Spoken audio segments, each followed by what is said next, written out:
Você está ouvindo Revista Geral na 107. 4 horas e 40 minutos. Você pode acessar o portal da Ascobom, portalascobom.com, e também participar da nossa enquete: em quem você confia mais, bombeiros ou o SAMU, que é esse o nosso tema de hoje. Mande também o seu e-mail para revistageral@ascobom.org.br ou ligue para 31, o prefixo 3209-0107. Bom, antes do nosso intervalo, o nosso produtor Pascoal Júnior passou aqui o resultado da nossa enquete. 72% até agora disseram que confiam mais nos bombeiros do que no SAMU. Apenas 28% disseram que confiam mais no SAMU do que nos bombeiros. E uma ouvinte pediu para esclarecer melhor, para que a doutora Paula esclareça melhor sobre a questão da motolância, já que a maioria dos acidentes envolve motos. A senhora pode responder a nossa ouvinte, doutora Paula? Boa tarde, senhora Maria Antônia. A mesma dúvida que a senhora teve a princípio, quando veio então a política das motolâncias, foi também uma demanda nossa na Secretaria de Saúde e uma demanda do próprio SAMU. Como que a gente tem um trânsito violento em nossa cidade, extremamente intenso, com alto índice de acidentes envolvendo veículos do tipo motocicleta, seria então a utilização deste como uma arma de atendimento, né? Um instrumento potente para atender a saúde da população.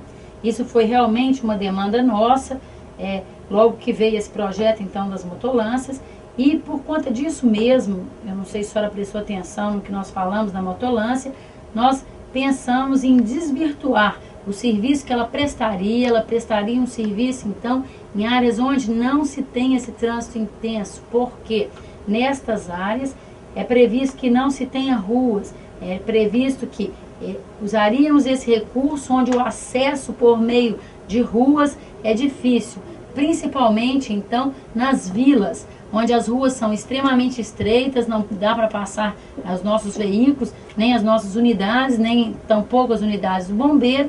Então, nesta localização, as motolâncias teriam uma excelente aplicação, sem impor aos profissionais que tripulassem esse veículo nenhum risco à sua vida.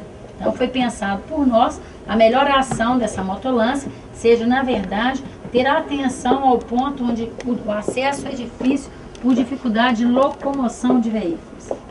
Bom, Major Carlos, o senhor estava falando antes do intervalo sobre esse trabalho de integração. De que forma os bombeiros vão participar? De que forma a prefeitura, né, já entrou em contato com vocês para fazer esse trabalho aí, essa divisão da operação das motolâncias? Bom, nem assim das motolâncias, né? É do sistema como um todo, né? Basicamente, qual a nossa principal preocupação? É que não haja a ocorrência de duas ambulâncias, duas viaturas, uma do bombeiro e outra do SAMU, indo para a mesma ocorrência em que apenas uma é necessária. Né? Então, é evitar duplicidade de empenho desnecessário, um dos principais objetivos, né? E o outro é que haja encaminhamento adequado de pacientes para hospitais, e que nesse aspecto que a Secretaria Municipal de Saúde, né, como gestora da saúde no município, garanta portas de entrada para as vítimas atendidas pelos bombeiros. Eventualmente nós temos algumas dificuldades e acreditamos que com este convênio, né, ser assinado e posteriormente regulamentado, que ocorram essas duas coisas: não incidência dupla, né, de ambulâncias desnecessariamente para uma mesma ocorrência, porque quando tem duas viaturas indo para uma mesma ocorrência, possivelmente uma outra ocorrência está deixando de ser atendida, e que a Secretaria Municipal de Saúde garanta-nos, né, portas de entrada, né, acessos hospitalares para as vítimas que nós estamos atendendo. Eu queria que a doutora Paula traçasse aqui o método que está sendo definido para esse atendimento, para que a população saiba quando que ela deve acionar o SAMU e quando que ela deve acionar o bombeiro. Porque a gente sabe que, pela própria enquete aqui, ó, pela pelo resultado parcial, a gente sabe que a população ela confia mais no bombeiro. Então, ela chama o SAMU demora, ela chama o bombeiro. Ou então ela chama o SAMU e também chama o bombeiro com medo do SAMU demorar, como foi o caso dessa dona lá do Barreiro, lá da Vila Pinho, que o bebê estava passando mal e ela ligou para o SAMU demorou, ela ligou para o Corpo de Bombeiros, as equipes chegaram praticamente juntas e houve a confusão.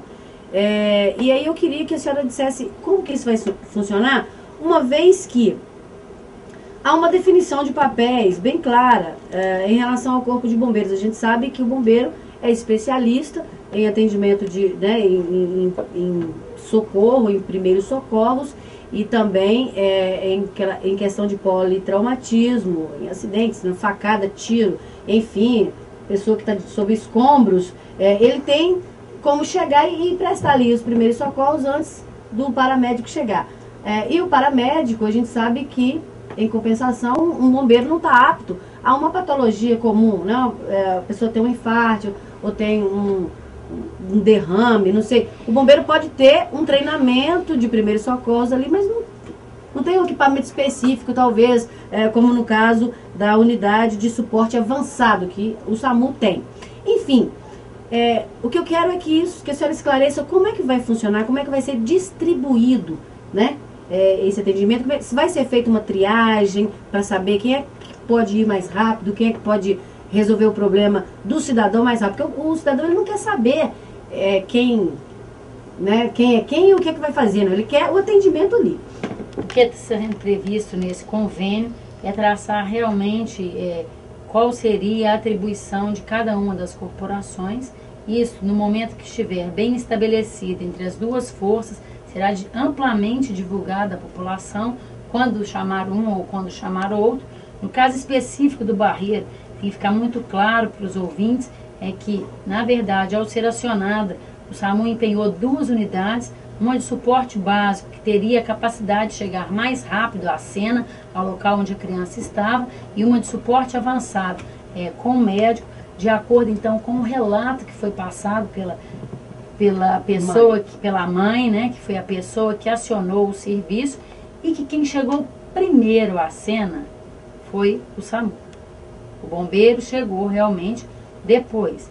E a unidade que naquele momento estava mais adequada e mais habilitada para atender foi realmente a unidade de suporte básico de vida, porque naquele momento a unidade empenhada pelo bombeiro não foi uma unidade de resgate, porque também ele pensou na lógica de quem estava mais próximo. Mas então por que a criança morreu, doutora Paula? Ele empenhou uma unidade mais próxima. A criança recebeu todos os cuidados de atenção à saúde que seriam necessários. Em nenhum momento, a despeito da divergência que houve na cena, que fique claro, isso já foi extremamente debatido entre as duas corporações, SAMU e Corpo de Bombeiros, são posturas pessoais das pessoas, ali não representava postura institucional, tá? Da corporação, do Corpo de Bombeiros, desse atendimento que teve.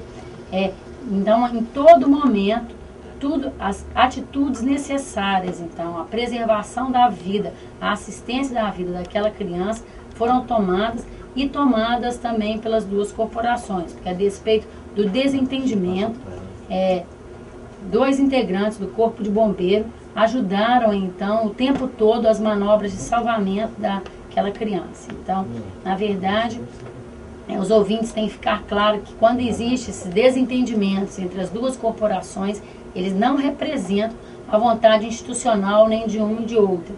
Desentendimentos existem em todos os pontos de trabalho e de atenção. São, na verdade, posturas pessoais, talvez no calor das ações, que as pessoas tomam.